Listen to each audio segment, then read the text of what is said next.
Okay, here's an update on the car. It is the end of April 2020. Got a generator light, which is actually an alternator in this car. That's on, and I don't know why. It could be something to do with that new harness we put in here on the voltage regulator. The old harness was pretty bad. We put a new harness on there. It's a Motorcraft, but it could be bad. I don't know. I'm going to swap it out and see how it goes. See if that fixes the problem. If not, I got to worry about a full harness, like the firewall to headlight harness. Also have this nylon fan. It's supposed to move a lot of air, keep the engine real cool.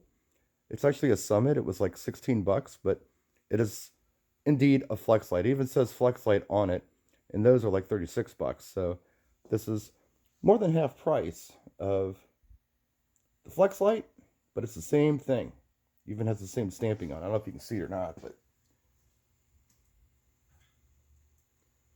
yeah, it's the flex light fan. And one more cool little thing.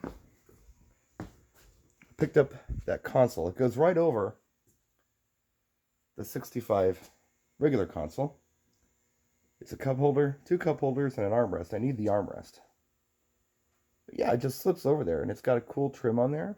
The trim kind of matches up with the door trim with the curve in it and stuff.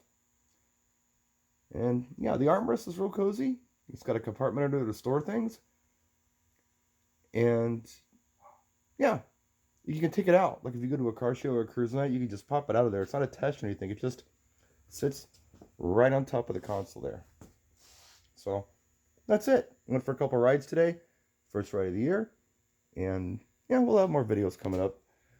Hopefully, when the weather gets a little warmer out, we'll be out here a lot more.